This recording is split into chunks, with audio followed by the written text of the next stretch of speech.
Petrol diesel விலை உயர்வை கண்டித்து தேனி பழைய பேருந்து நிலையம் அருகே அகில இந்திய ஃபார்வர்ட் பிளாக் கட்சி சார்பில் கண்டன ஆர்ப்பாட்டம் நடந்தது.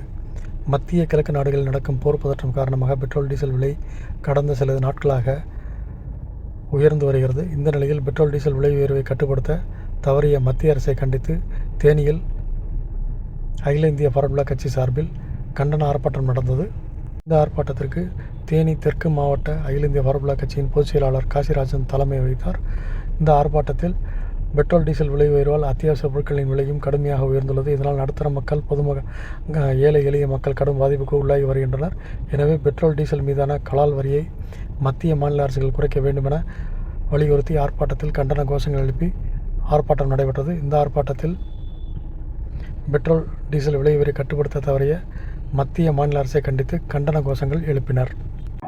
அகில இந்திய ஃபார்வர்ட் பிளாக் தேனி தெற்கு மாவட்டத்தின் சார்பில் இன்று தேனியின் நகரில் பெட்ரோல் டீசல் விலையினை உயர்வை கண்டித்து மத்திய மாநில அரசுகளை கண்டித்து அகில இந்திய தலைவரும் துணைத் தலைவரும் மாநிலத்தினுடைய பொதுச் செயலாளருமான டாக்டர் பி.வி. கதிரவன் அவர்களுடைய ஆணைக்கிணங்க இங்கு ஆர்ப்பாட்டம் நடந்து கொண்டிருக்கிறது. இந்த ஆர்ப்பாட்டமானது மத்திய மாநில அரசுகள் தொடர்ந்து நடுத்தர மக்களை, ஏழை எளிய மக்களை மிகப்பெரிய ஒரு கொடுமைக்குள்ளாக்குவது இந்த டீசல் விலை உயர்த்துவதன் காரணமாக இதை ஜிஎஸ்டி வரி போட்ட காலகட்டத்திலிருந்து இதை அந்த ஜிஎஸ்டி வரிக்குள் வரம்புக்குள் கொண்டு வராமல் இந்த செஸ் வரின்னு மத்திய அரசு ஒன்று போடுது. இவங்க 2 வரியை போடுறாங்க. டீசல் பெட்ரோலுக்கு அவன் 18% போட்டால் இவனும் 17.5% போடுறான்.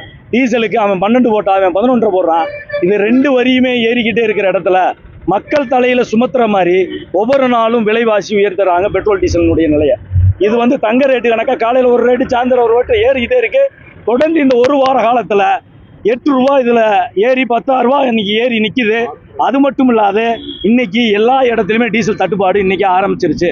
இன்னைக்கு இருக்கக்கூடிய இருப்புகள் மட்டும்தான் கொடுத்துட்டு இருக்காங்க. இதுகளை விலைவாசி அதிகமாக கொடுக்குறவங்களுக்கு நாங்கள் இறக்குறோம்ன்ற மாதிரி அவங்க பதில் சொல்கிறாங்க. இங்கே எல்லா விலைவாசியும் கூடுறதுக்கு பெட்ரோல் டீசல் விலை தான் கூடுறதுனுடைய காரணம்.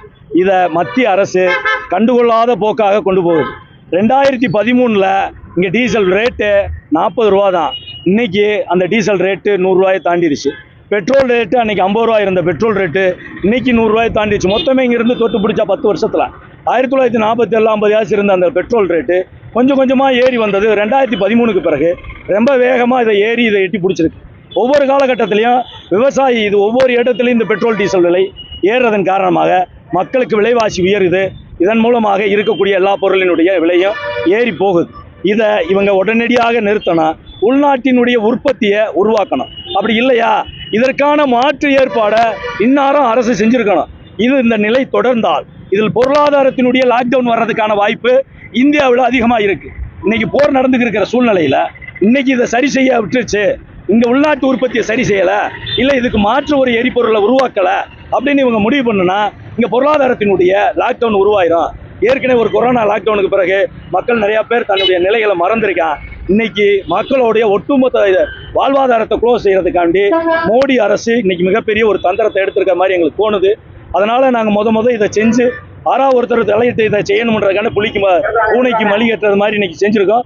இது தொடர்ந்து குறையவில்லை. இதுக்கான அடுத்த ஏற்பாடு செய்யலைன்னா தொடர்ந்து ஆர்ப்பாட்டம் அடித்து சென்னை அங்கே இருக்கக்கூடிய செயின் சார்ச்சட் கோட்டை முன்பாக இந்த ஆர்ப்பாட்டம் தொடரும். இன்னைக்கு இருக்கக்கூடியதில் 1 மாத காலத்தில் நான் எல்லாத்தையும் செஞ்சுட்டதா சொல்லி முதல்வர் விஜய் சொல்கிறார். இந்த காலகட்டத்தில் நெருக்கி பிடிச்சா எல்லா இடத்துலையுமே பிரச்சனை இருக்குது. கொலைகள் கூடியிருக்கு, எல்லாத்துக்கும் கூடியிருக்கு. ஆட்சி மட்டும்தான் மாற்றமாக இருக்குது. ஆட்சி மாற்றம் பெரிய விஷயமே கிடையாது. இங்கே சிஸ்டம் மாறணும். இங்கே இருக்கக்கூடிய சிஸ்டம் ஏற்கனவே இருந்து செயல்பட்டு இருந்த சிஸ்டம்.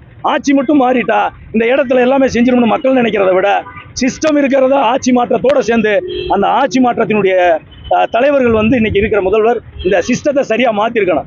சிஸ்டம் மாற்றப்படலைன்னா தொடர்ந்து இந்த மாதிரி பிரச்சனைகள் இங்கே வந்துகிட்டே தான் இருக்கும். மோடி அரசு இதை சரி செய்ய மறுத்தால் இங்கே இருக்கக்கூடிய லாக்டவுனை தவிர்க்க முடியாது. இந்த லாக்டவுன் வந்தால் மோடி அரசு கவல்றதை தவிர வேற எந்த எதுவும் கிடையாது. வெளிநாடுகளில் நம்ம நாட்டை பெருமையாக பேசிக்கொள்ளக்கூடிய மோடி உள்நாட்டில் இருக்கக்கூடிய பொருளாதாரத்தை சரி செய்யலை, உள்நாட்டு மக்களினுடைய வாழ்வாதாரத்தை சரி செய்யலை. இது சரி செய்தால் மட்டும்தான் இந்த நிலை மாறும். தொடர்ந்து ஆர்ப்பாட்டத்தையும் போராட்டத்தையும் தவிர்க்க வேண்டும்னா அவங்க இந்த ஏறக்கூடிய பெட்ரோல் டீசல் விலையை உடனடியாக கட்டுப்படுத்தும். இதுதான் எங்களுடைய என் பேர் காசிராஜன், தேனி தெற்கு மாவட்டத்தினுடைய பொதுச் செயலாளர், அகில இந்திய ஃபார்வர்ட்.